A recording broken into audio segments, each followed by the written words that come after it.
Aqui nós apresentamos alguns traços da tradição Vaishnava védica e compartilhamos o conhecimento milenar indiano, buscando sempre relacioná-la com a atualidade. Nesta oportunidade, trazemos o conceito de Vaikunthas, os planetas não materiais localizados dentro do universo material. De acordo com a tradição védica, trata-se da verdadeira identidade espiritual do homem, juntamente com a forma humana. Elas são jivas, entidades vivas, não materiais. Possuem corpos diferenciados, compostos por todos os sentidos: audição, visão, olfato e paladar. Mas como elas se alimentam? Elas se nutrem de uma alimentação lacto-vegetariana vinda das vacas surabis, que fornece o leite, ou das árvores dos desejos, que fornece instantaneamente os frutos, conforme o desejo de cada indivíduo. Tudo isso foi comprovado por Boson, o cientista indiano e professor de Einstein, que chamou a atenção do matemático Rigg para a existência de partículas do campo não material. O experimento no acelerador de partículas confirmou a presença dessa partícula, que o cientista chama de partícula de Deus. Ou para o pensamento contemporâneo, tudo isto está relacionado a um universo paralelo metafísico. Para o plano material, temos de promover uma reflexão sobre os últimos acontecimentos nos três poderes. Primeiro, temos de destacar as eleições para as casas legislativas, Câmara e Senado. Após o investimento imoral de 3 bilhões de reais distribuído para deputados da direita e do centrão, Bolsonaro elegeu os presidentes da casa: Arthur Lira para a Câmara e Rodrigo Pacheco para o Senado. Esses senhores prometem ser o braço de Bolsonaro no Congresso.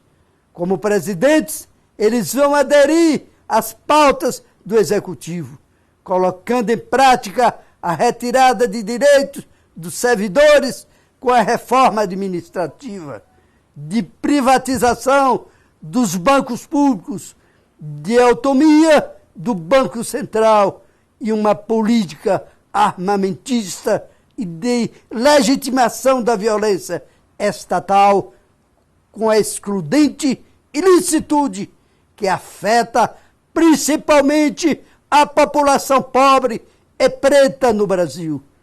O próprio presidente disse haver um acordo para isso.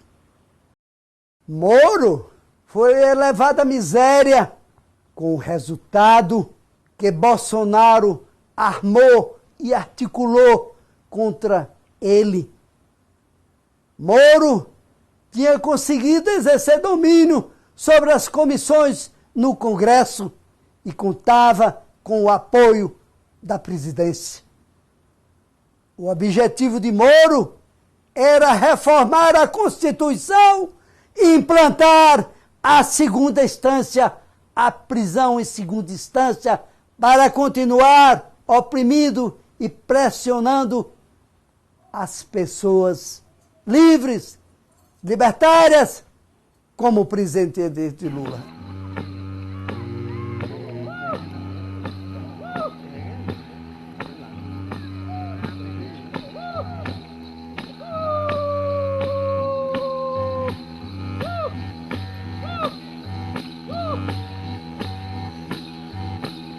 Esses acordos alcançam, inclusive, a flexibilização da demarcação dos territórios indígenas e da política de preservação ambiental, uma exigência antiga do agronegócio, que deseja seguir desmatando e incendiando florestas para a monocultura e para o pasto.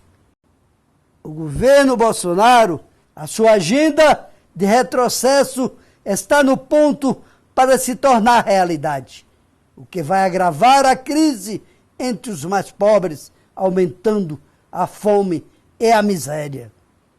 E quem não sabe que a fome é a miséria que mais mata no mundo? Pensando nisso, João Wagner criou a Bolsa Farnel, uma iniciativa que buscava e continua buscando fornecer alimentos para milhares de famílias da Cidade Baixa, nos Alagados, em Salvador. O combate à fome sempre foi uma preocupação dos governos progressistas. Ela foi combatida e eliminada por Mao Tse-tung, Ho Chi Minh, Fidel Castro em Cuba e lideranças na Índia ao longo de décadas. No Brasil, o combate à fome se tornou uma política pública a partir do governo Lula.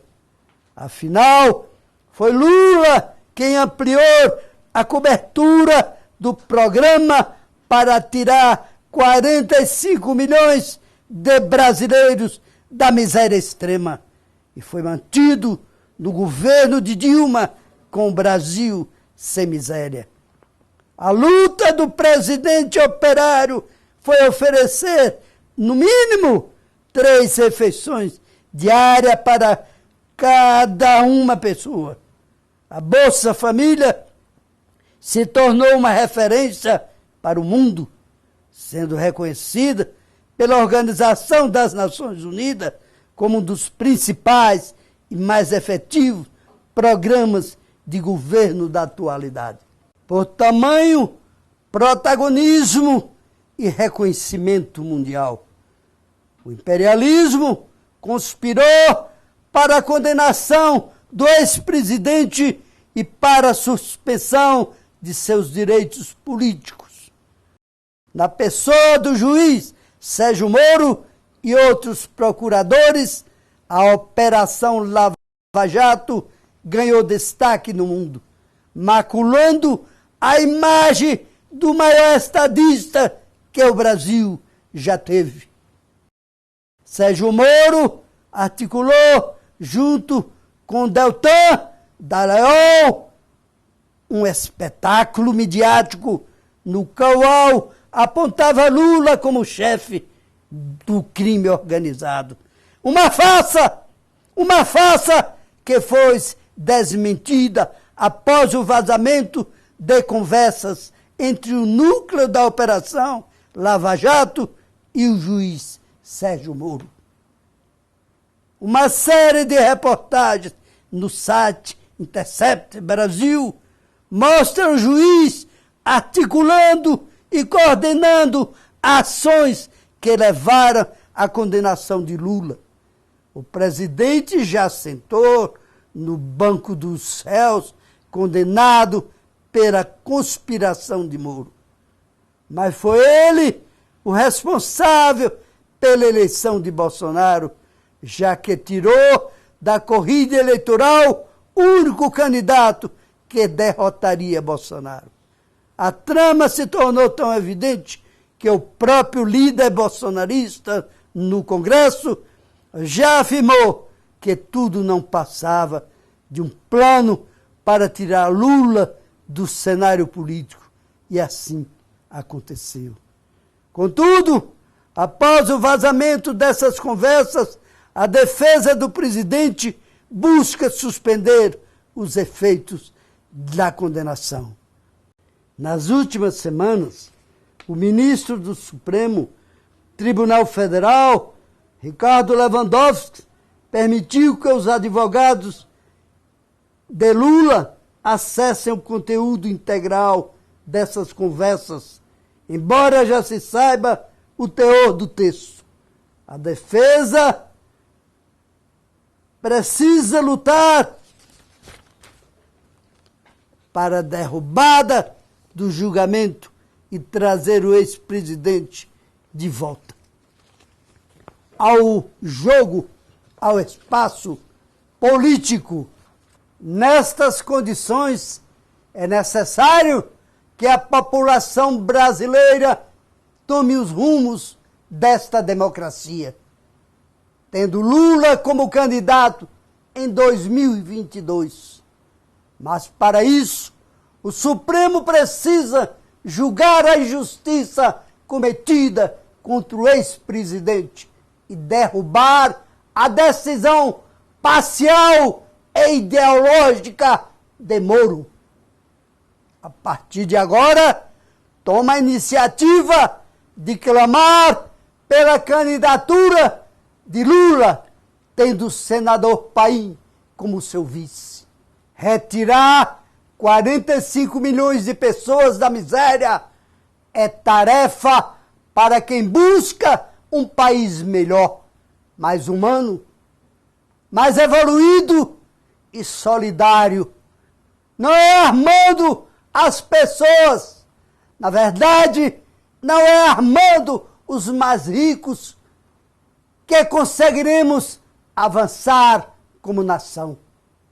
Os negros, os favelados, os indígenas, os quilombolas, as mulheres solteiras, mães solteiras, essa população, essa grande minoria não tem representatividade econômica, mas tem direito ao voto. Os números obtidos com as pesquisas dão a proporção alarmante do crescimento da miséria neste país. Miséria socioeconômica que Bolsonaro mantém. A Constituição Cidadã assegura que os poderes constituídos zelarão pela integridade espacial simbólica. Ela exige uma atitude cidadã dos atores que estão no poder central, e são responsáveis pela segurança integral de toda a sociedade, da verdadeira cidadania. A dolarização dos combustíveis, o aumento exponencial dos alimentos, a falta de vacinas e enfraquecimento do Estado brasileiro estão agravando o contexto social brasileiro. E o governo Bolsonaro continuará tentando, de todas as formas, para reduzir a pó as garantias do Estado e manter o estado da subcidadania em que o Brasil se encontra.